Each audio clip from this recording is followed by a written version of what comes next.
Hello guys जय जगन्नाथ आज आम ब्लॉग स्वागत। आज दुकान घर 25 वर्ष हेला रे।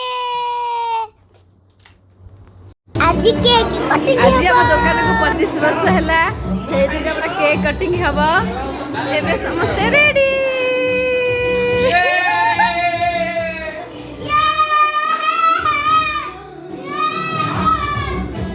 आम केकटा किते सुंदर होइछि रे। आज खाइबा को मजा लागिबो रे। कोंतु किते सुंदर डेकोरेशन होइछि।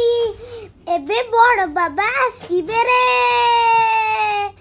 एबे बड़ बाबा किमती नाचुसंती तम माने भी देखंतु।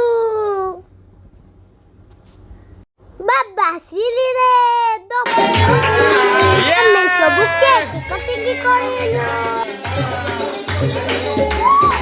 चीरे मुने चीरे मुने चीरे मुने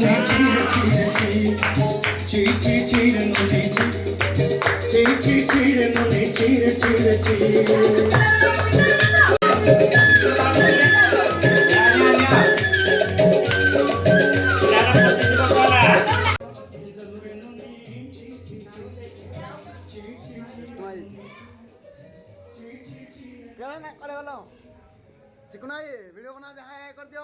हाय गाइस मेरा नाम चिकन भाई है। ए जा 25 वर्ष रे के खाइ ना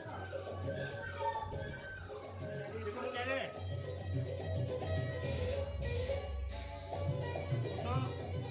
हाय गाइस तोर कथा धरी रोल मारी धरी सब कथा कहि माली मुदी गुना कोई पंद सब के ही दई तोर कथा धरी रोल मारी धरी सब कथा कहि माली मुदी गुना कोई पंद सब के दई कथा सारी मुदी रंग पटाई सागा जाई रेली घर मुझे बात लगी चली मना के रखी देली हमर घर भाई तो मनी सब अंतु आपण माने बड़ बाबा हेके भोजी खाउसंती मते तो काई देलेनी निजे निजे खाउ चलिलेनी न दंतु बाय बाय संग माने लाइक एंड सब्सक्राइब शेयर और कमेंट करिवे।